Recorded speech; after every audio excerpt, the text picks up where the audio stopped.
And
let's see if we can get this to work. Ah, good.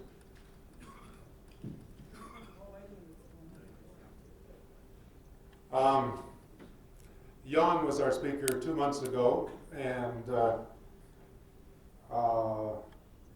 he said that someone told him he should start off with a joke. So no one told me that, but let's do the same thing.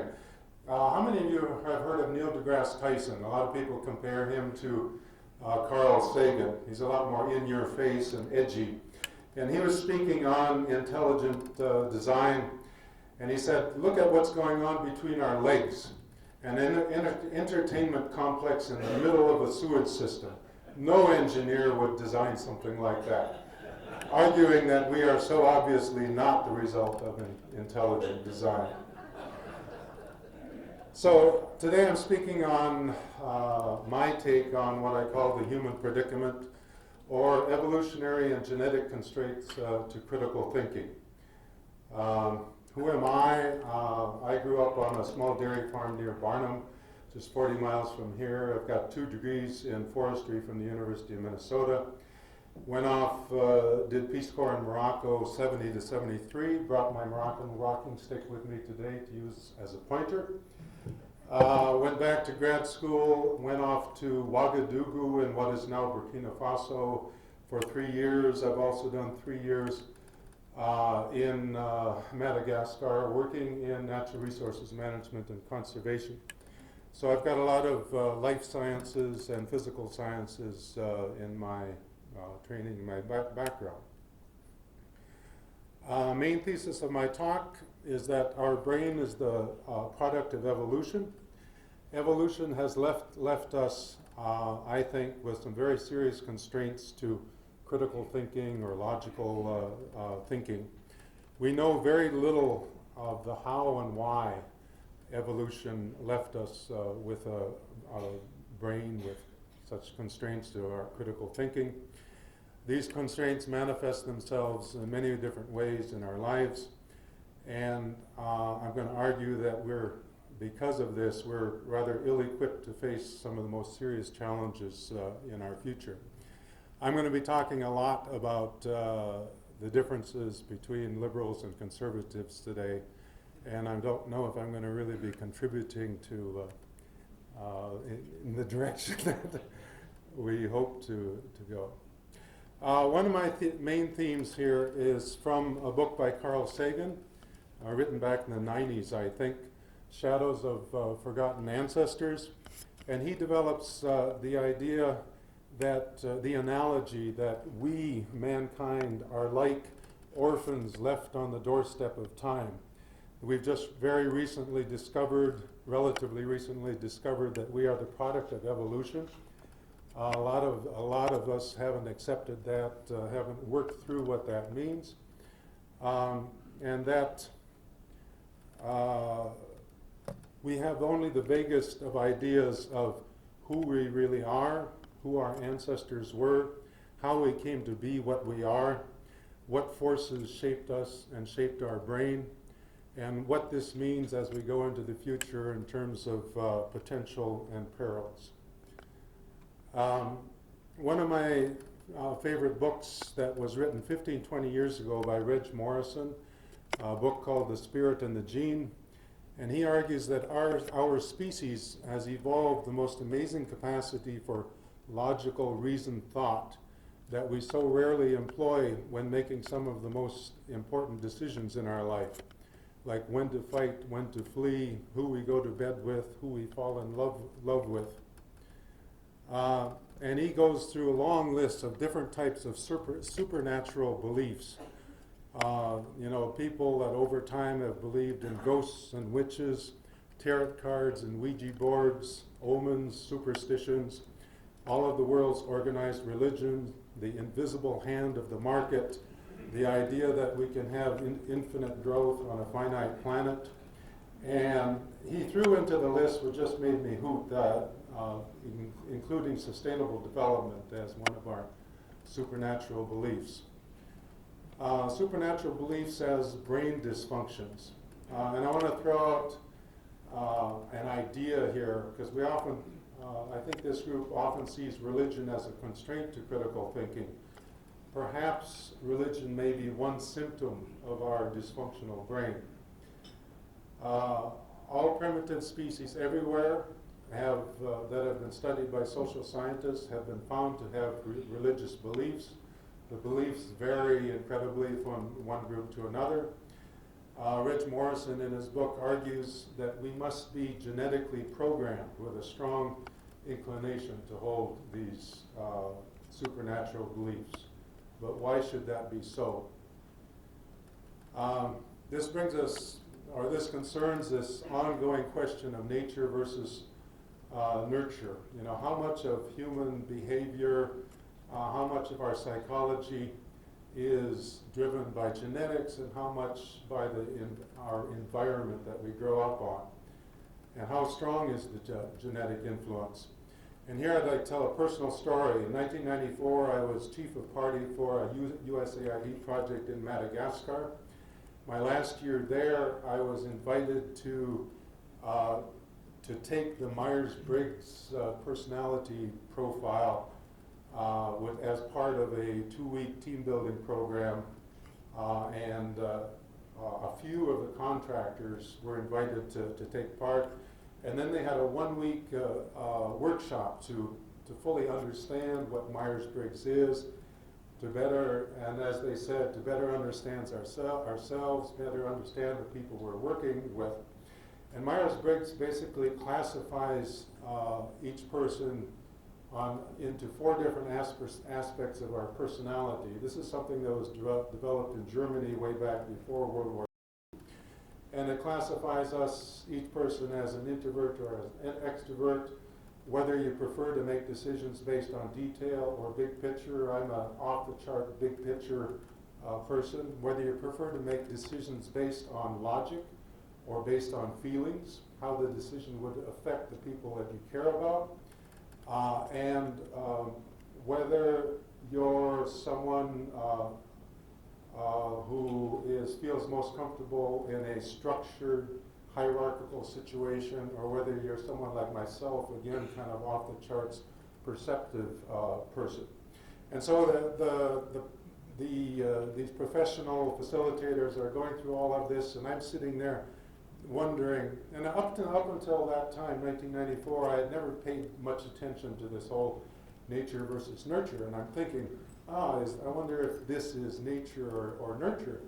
And I knew that the University of Minnesota had been running the largest twin study in the world, and that up until recently, and it may still be true, I'm not sure, one of the best ways to get at this nature versus nurture is to identify identical twins separated at birth, raised in totally different environments, and then give them a whole barrage of tests, including the Myers-Briggs, to see, to try to quantify the genetic influence.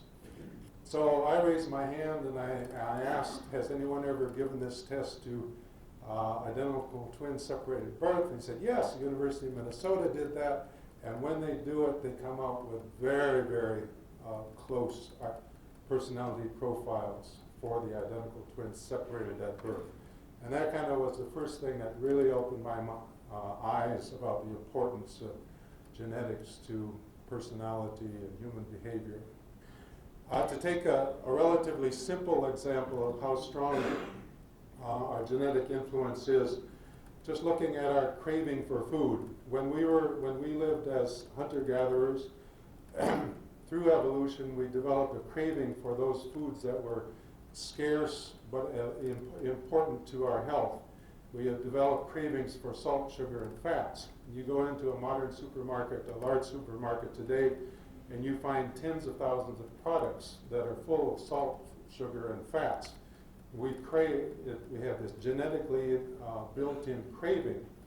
But now, when you can have all of these in abundance and cheaply, that has become the major cause of the major killers.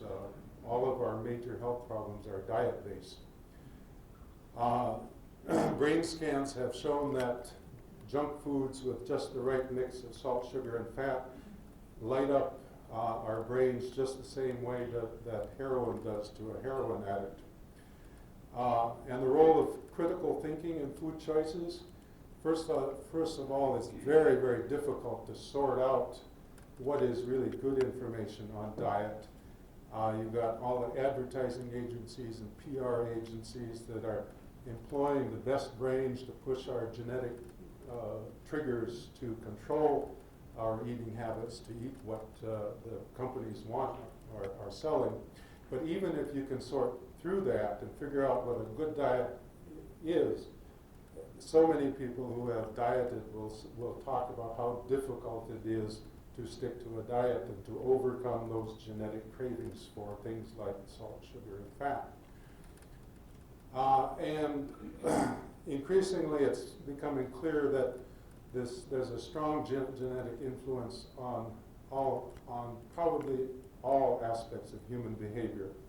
There's a review of the literature done in 2003, and this is a direct quote. We conclude that there is now strong evidence that virtually all individual psychological differences, when reliably measured, are moderately to substantially heritable.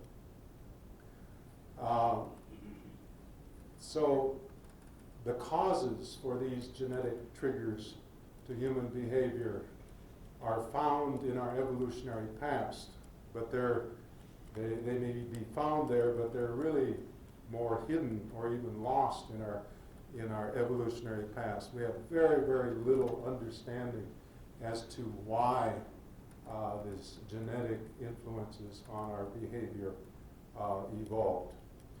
But these triggers are the specialized domains of advertising agencies, PR firms, politicians, and their campaign advisors. Research finds that to a surprisingly large degree, our genes also shape our political beliefs and orientation, whether we are conservative or liberal. I forgot to write down the source of that quote, but it's a direct quote.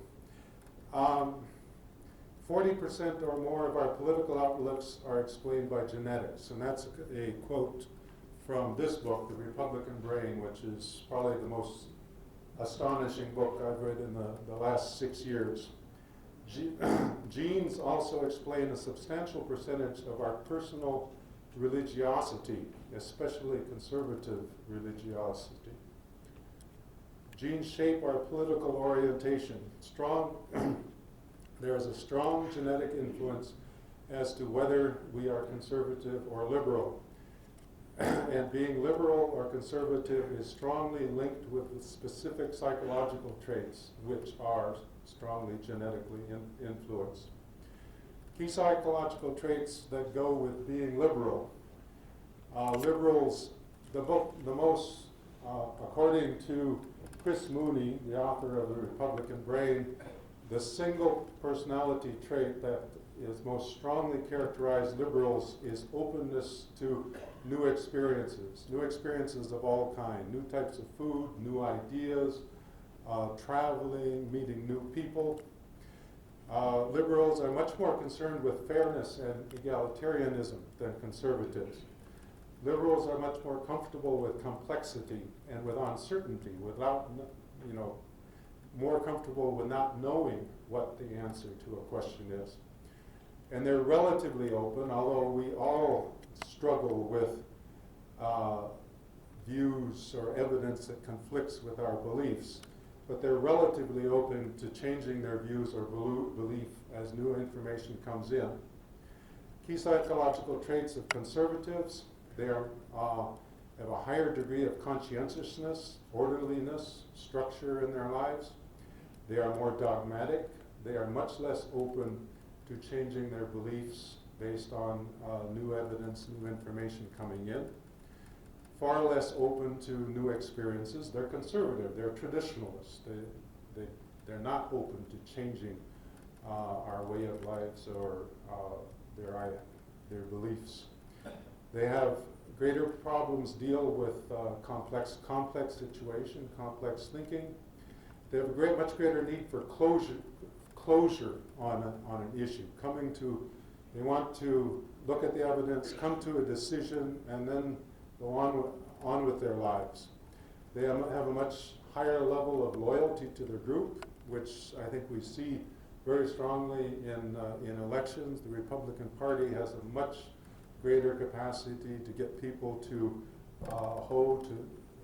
follow the party platform than liberals do. They have a higher degree of binary thinking, things like us versus them, good versus evil.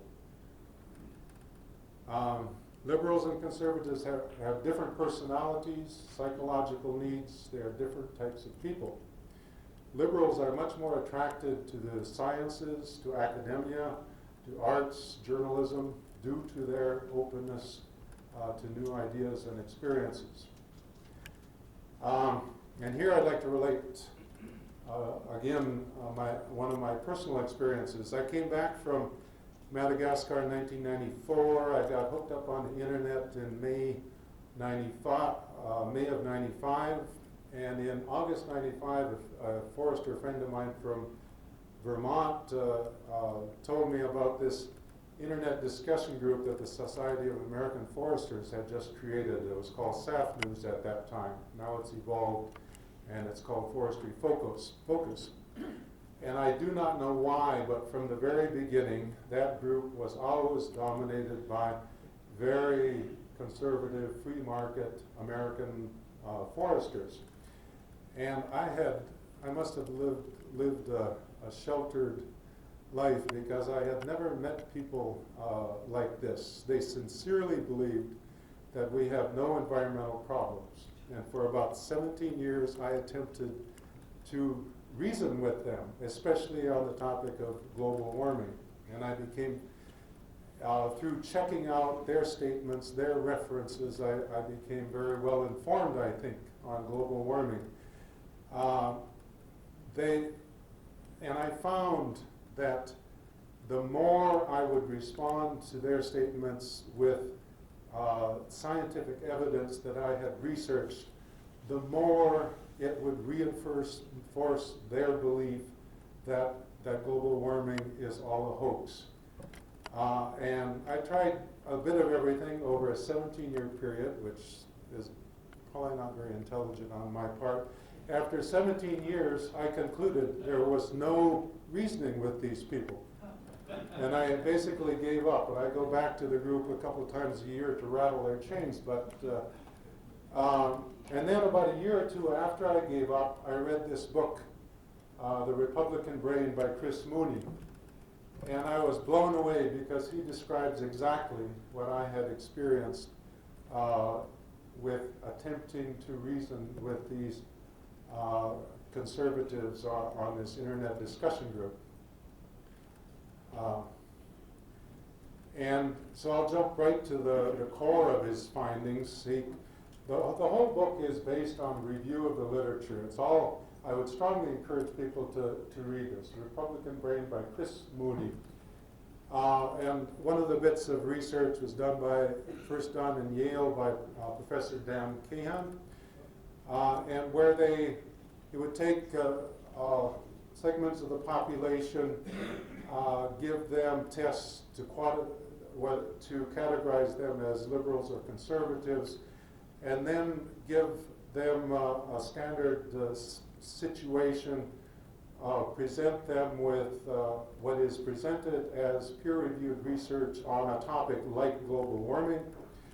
And 77% of the conservatives would reject the science because it disagreed with their ideological beliefs.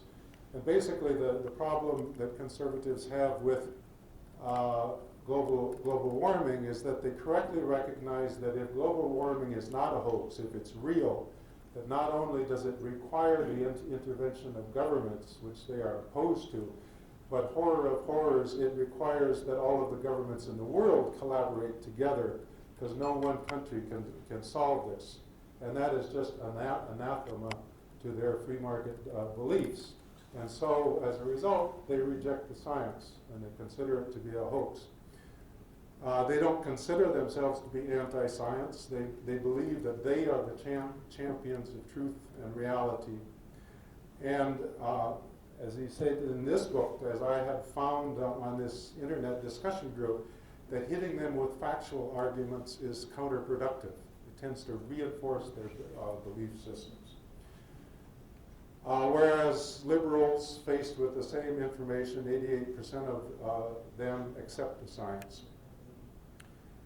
So conservative ideology, conservative beliefs commonly trump critical thinking. And that anything that conflicts with their free market conservative beliefs, whether it's free market principles, the role of government, the need for regulations, environmental problems that require government intervention, or questions such as resource depletion, that conservatives, a large percentage of conservatives, when confronted with conflicting information that conflicts with their beliefs, are not capable of thinking rationally, logically, critically about these issues. And then one of my main criticisms of this book is that, in general, I find him to be politically too correct in presenting this, but in one place he breaks down and in what he calls the smart idiots effect. And to me, this is the most astounding finding on this whole question, and it's what led him to write this book. Because in 2008, a Pew study came out that showed that it is the best educated conservatives who are the least capable of thinking logically, rationally, critically about things that disagree, that conflict with their conservative ideology. Their beliefs are not a function of reason. Their reasoning is rationalizing. It's done, their thinking is a way of supporting, finding evidence or concepts to support their pre-existing beliefs. And when you look on the left, there is no equivalent. It is the best educated liberals that are the most capable of thinking rationally. And to me, this is a true predicament. You have a major genetic component to our political differences, major genetic constraints to critical thinking, including many of our most burning political issues. The greatest constraints to critical thinking, we all have, there are many types of constraints, but the greatest constraints seem to be found amongst conservatives. And why would evolution leave us with such a brain that is subject to such dysfunctions? The one theory that is advanced in this book is developed by Hugo Mercier of the University of Pennsylvania, is what he calls the argumentative theory of reason, is that the brain's ability, his theory is that our brain's ability to reason, to think, was not to get at the truth on different issues, but evolved as a tool for convincing others to our point of view, for which there would clearly be selective advantage. That we are very good at rhetoric, but we are not very good in general at logic. We are very good at detecting flaws in other people's arguments. Just one other example, and I watched a talk on the internet recently by Nate Hagen, who is probably probably the person I admire the most on his analysis of these types of issues. He has a list on one of his slides of dozens of different types of constraints to reasoning. But the Dunning-Kruger effect is just one other example. It was first discovered and published in 1999.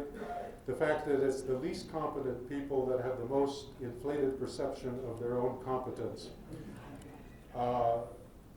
There's probably a clear selective advantage to having high degree of confidence in oneself. It's people with the highest, with true ability, tend to underestimate their relative competence and tend to erroneously assume that others have the same level of competence as they do. So this is, and these, a lot of the figures that I've used are from one of Nate Hagen's PowerPoint presentations, and so I give him full credit for this. Okay, so I want to quickly jump back off and do a quick overview of evolution.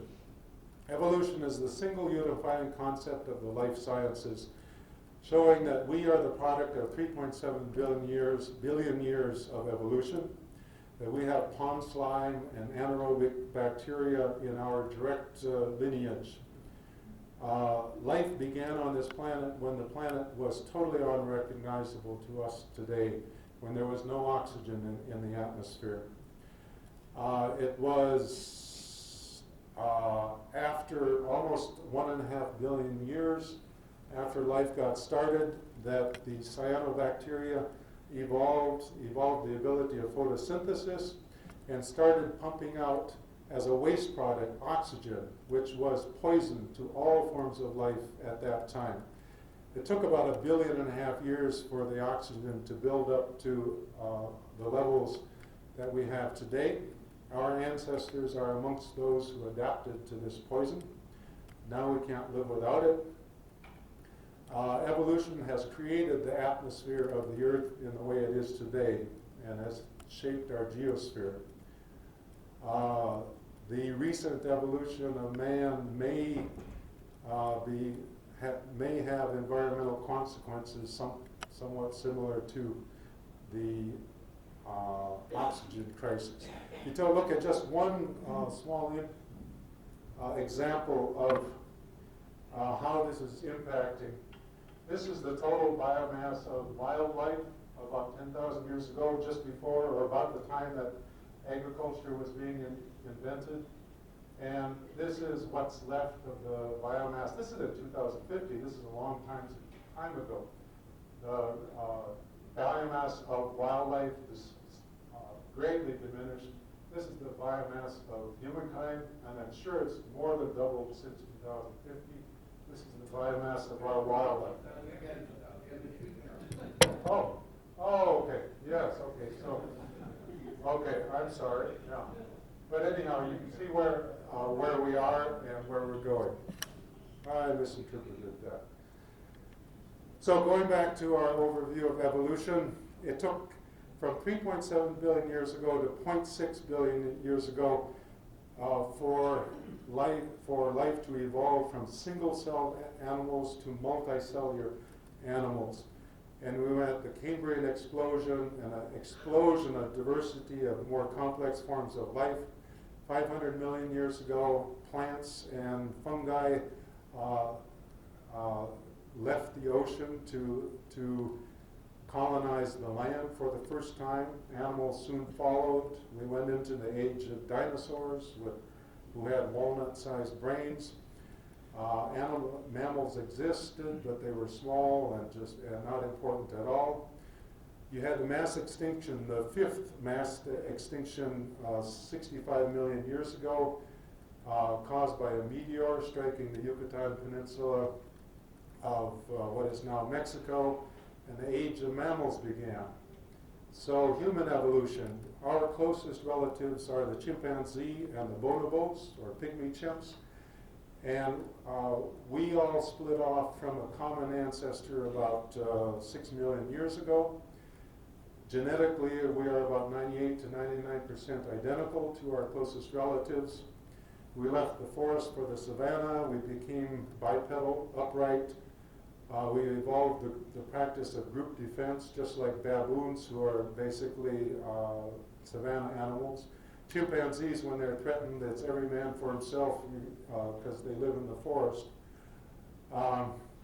We evolved the most efficient body cooling system of any large animal on the planet. We lost most of our hair, although it's vestigial, it's still there. We evolved the ability to sweat, and sweat evaporating from skin is an extremely efficient way of cooling the body. And about 2.5 million years ago, we started developing the first extremely crude stone tools. We often, in that 6 million year period, had multiple coexisting species of early man. We mastered fire. Our species evolved 150 to 200,000 years ago. But as of 100,000 years ago, archaeologically, there was very little difference between us and chimpanzees and the other great primates. Our species left Africa about 70,000 years ago, and about that time, say between 70 and 40,000, they think speech evolved, which led to huge changes. About 40,000 years ago, I think changes really start to accelerate.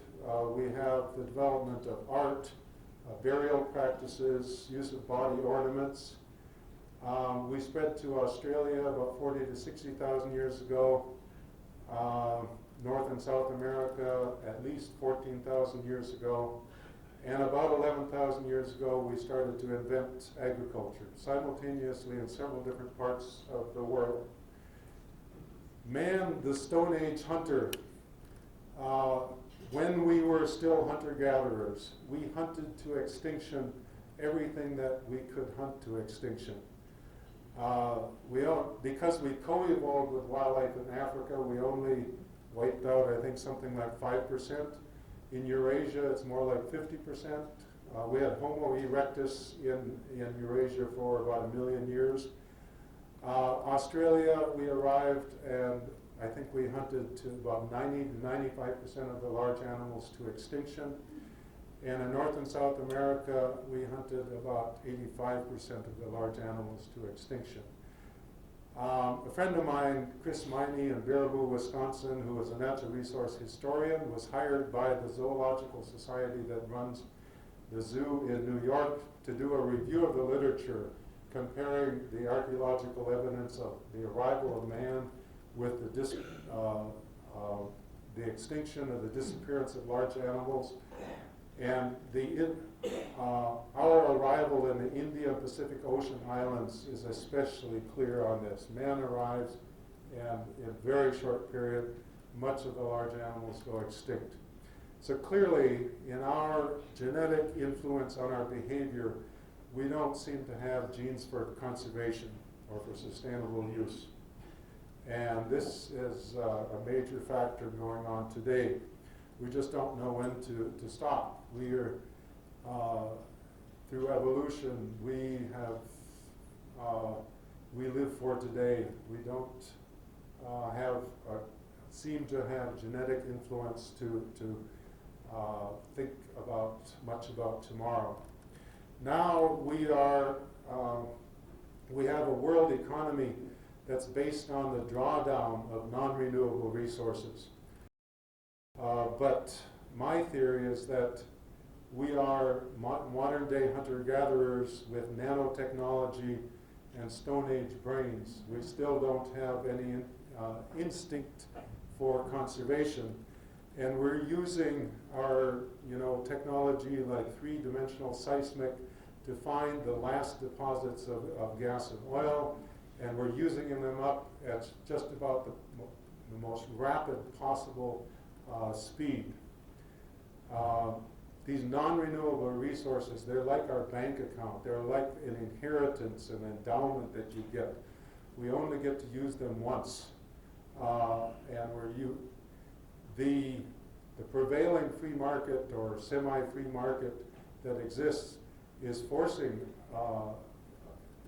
punishes anyone who tries to rely on more expensive renewable resources. It's kind of pushing us into a free lunch type of mentality of living off the endowment.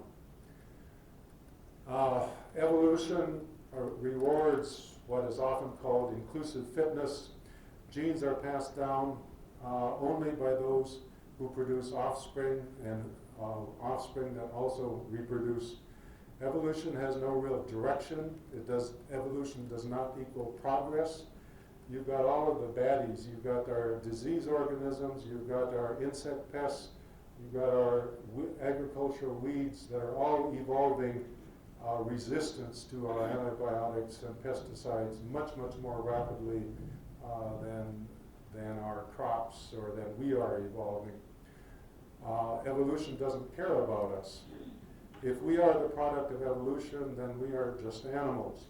We are not special, and we must be subject to all of nature's laws. Looking at the evolution of our brain, at the core of our brain we have the reptilian amygdala, and then over that you have the early mammalian layer, and now the recent mammalian, and the most dramatic distinctive part of our brain, I can't remember the name of it, but this is where, it's right in here, and where we have the greatest ability for complex thought, and the greatest ability to overcome our instinctual, emotional responses. It's the reptilian part of our brain that really controls our emotions and our instinctive responses. The greatest development of the human brain is in what is called the anterior cingulated cortex.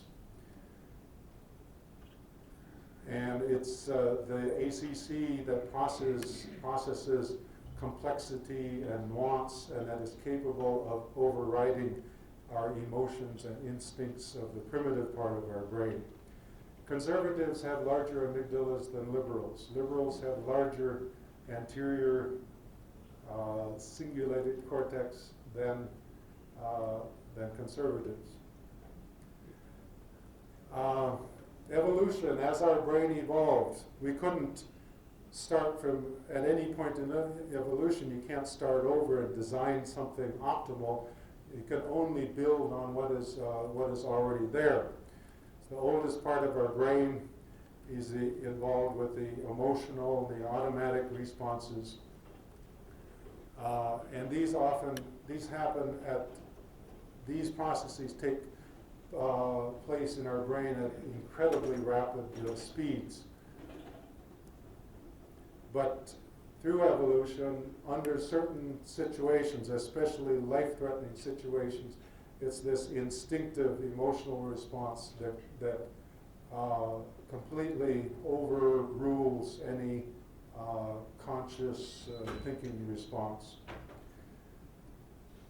Many of the reactions to stimuli are emotional and automatic. They're set in motion prior to, and often even in the absence of conscious thought. Some researchers think that we are aware of only about 2% of the brain's activity, and our prior emotional commitments often cause us to misread evidence, to selectively interpret and reinforce existing beliefs. This book talks a great deal about what he calls motivated reasoning. It's our political, ideological, partisan, and religious convictions, when deeply held, true beliefs that we're wedded to, comprise core parts of our personal identities and link us to the groups that give us meanings. And they can be key drivers of motivated reasoning, of rationalization. To attack such beliefs through logical reason argument is rather naive, as I experienced in this Society of American Forestry discussion group. Reasoned arguments only tend to work in the absence of emotional commitment that contradict them.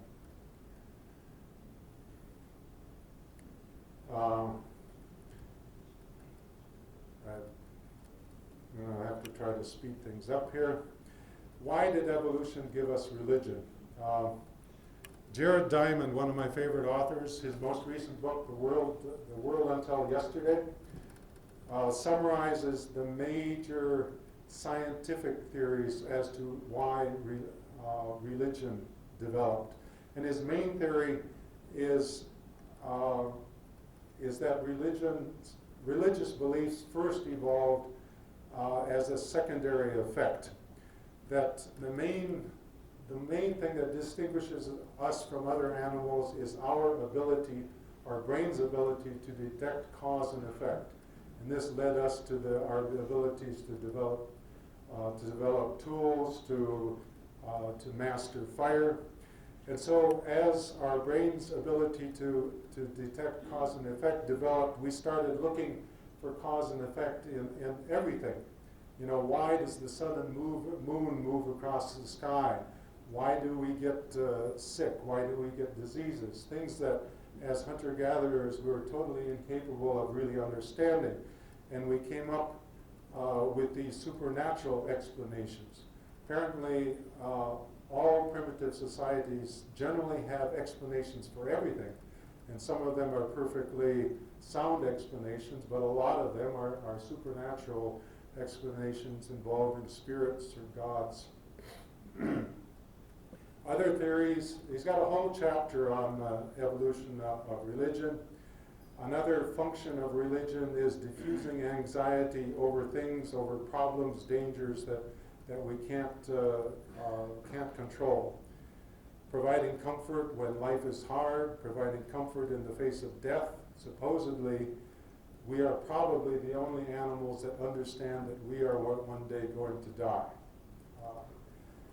Functions of religion that really started to play key roles after agriculture was invented and we started living in much larger, more complex societies, is to provide standard means of organizing these societies, preaching political obedience to leaders, codes of behavior towards strangers. One of the things that comes through very clearly in Jared Diamond's The World Until Yesterday, that in most primitive societies, people would know their closest neighbors and sometimes be on good relations with them, sometimes be kill on sight. But when encountering a stranger, typically it was fight or flee. That encountering strangers was an extremely dangerous thing, and it was. But in order to have complex societies, you need to have codes of behavior. We can travel throughout the developed world with very little fear of encountering strangers, and that the idea is that religion played a key part in that. Religion may have also played a part in justifying war. So for the last 3.7 billion years, not million years, we have been and our ancestors have been part of life's ecosystems. Ecosystems all survived on flows of energy and materials. And if we are animals and part of the Earth's ecosystems, then our economy must also be a subset of this environment. We are currently in this very unique situation where our economy is highly dependent on the drawdown of non-renewable resources. But that by definition is not something that can be sustained over time. Ecologists and mathematicians all say that this can't go on, this is not sustainable. Human economy versus ecosystems. Ecosystems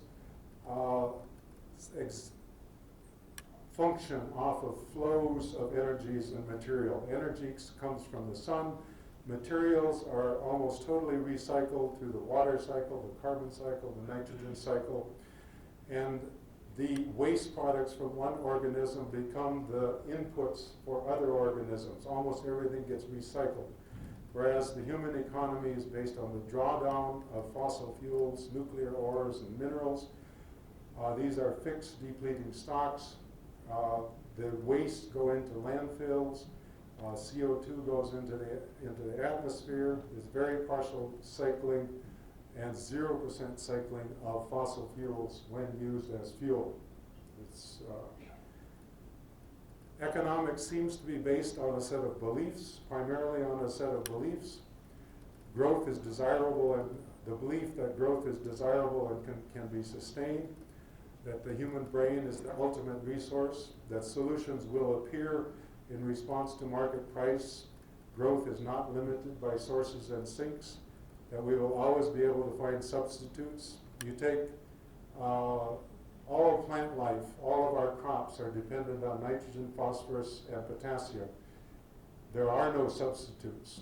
You have to have phosphorus, for example, is being mined out of the ground. That peak production of phosphorus may peak out in the next 30, 40 years. There are no substitutes for plant growth. The belief that all would be fine if governments just wouldn't interfere with our economic system. A biophysical view of economics is that the economy is a subset of the environment. Compounded growth of the economy is like the biology of cancer. Economy is limited by sources and sinks. A fundamental flaw of economics is its treatment of energy as just another input and commodity. Up until now, we have had cheap and abundant energy, and it's never been recognized in economics, its crucial role. But now we are entering the age of expensive, much less abundant energy. Markets force us into dependence on non-renewables. An alternative view towards economics, and this is from a slide from Nate Hagen's, is based on a better understanding of our brains, that economic decisions are not strongly governed by rational thought, which is one of the tenets, basic tenets of economic thought, that beyond our basic needs, economic choices are very strongly driven by our emotions, our feelings, and our belief, by our genetic makeup. And we take energy and resources, turn them into dollars, and dollars into feelings, plus waste.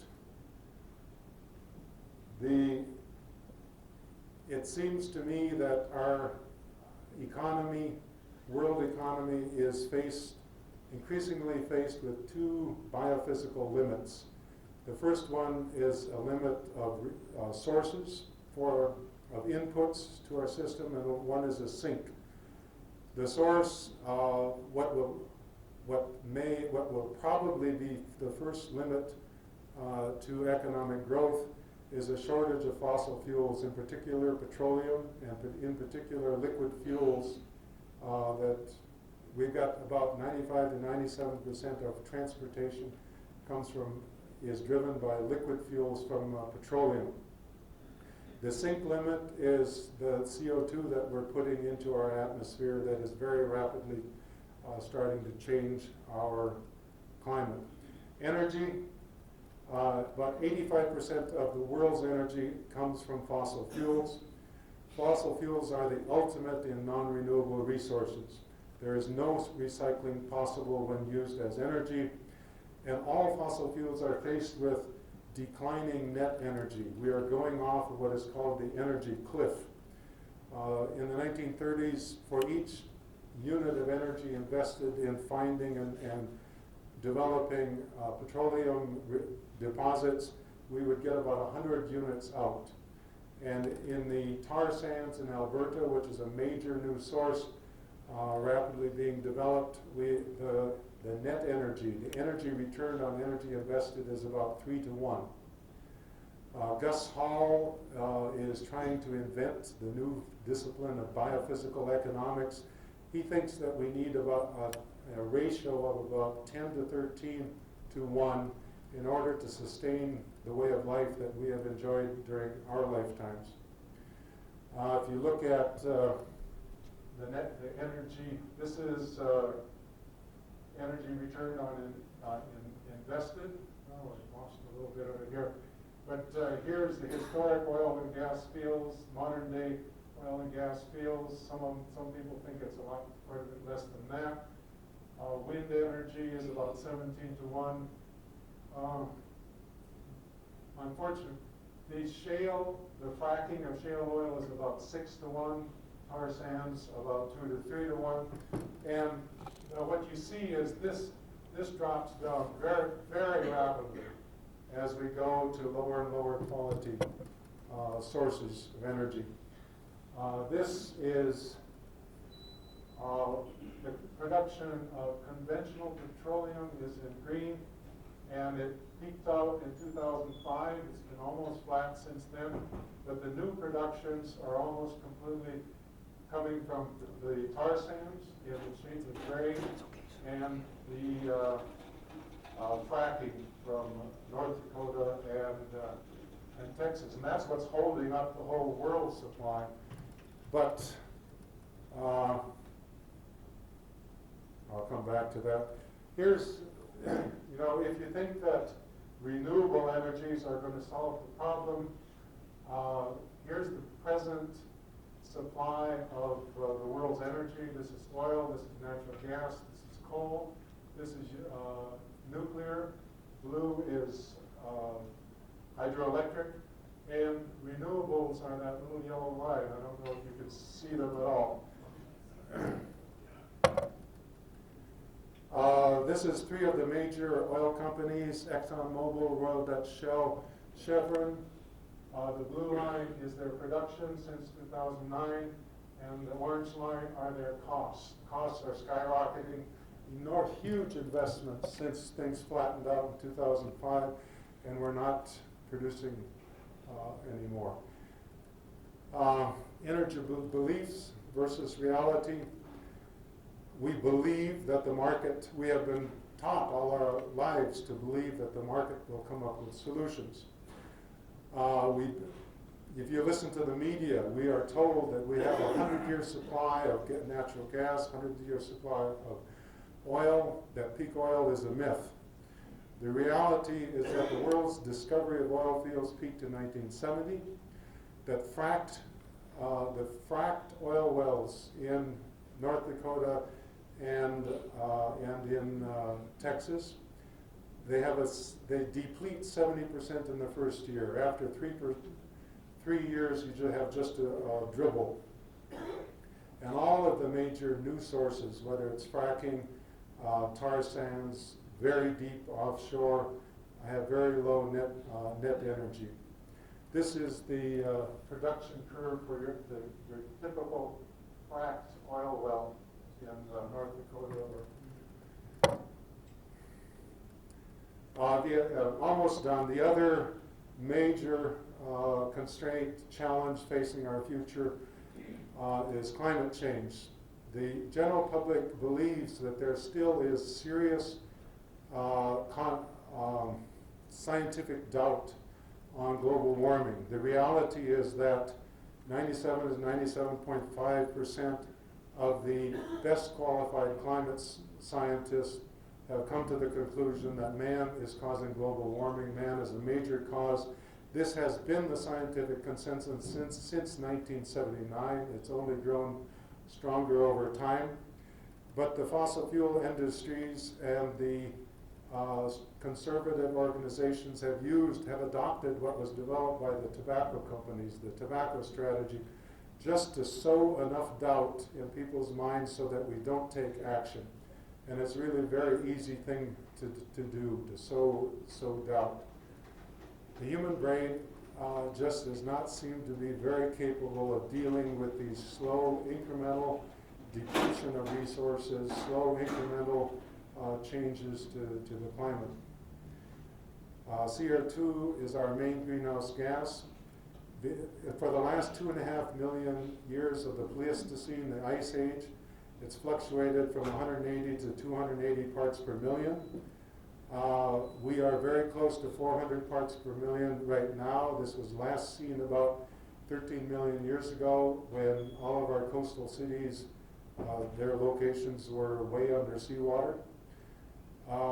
When you add on the other greenhouse gases, we're at about 480 parts per million CO2 equivalent. And we're facing changes possibly by the end of this century that could be as great as the difference between glacial and interglacial. At the end of the last ice age, we were under hundreds of meters of ice right here. We're told repeatedly that global warming stopped in 1998. There's been no global warming. But 90% of the warming actually goes into the ocean, and we've got pretty good data now. If you look at the top 2,000 meters, this is the warming of the ocean. There's no slowdown, there's no stopping at all. Al Gore gave us the inconvenient truth. We seem to be much more contented with a reassuring lie. So we have this conflict with science. Modern scientific knowledge shows us that global warming is real, it's caused by humans. Evolution is real, it is the cause of humans. Chris Mooney in the Republican Brain writes that if you don't accept either claim, you cannot possibly understand the world and our place in it. And just the wrap up, genetic plays a large role in our political outlooks, in our way of thinking. The critical thinking is very commonly trumped by emotions and beliefs. Conservatives, more than liberals, are constrained in their ability to think rationally about things that disagree with their beliefs. The evolutionary causes of this are obscure, and I wish I could give you solutions or good ideas on how to deal with this. I haven't found them yet, but we seem to be very ill-equipped to deal with our future. I'm sorry I've run so far over, but that's it.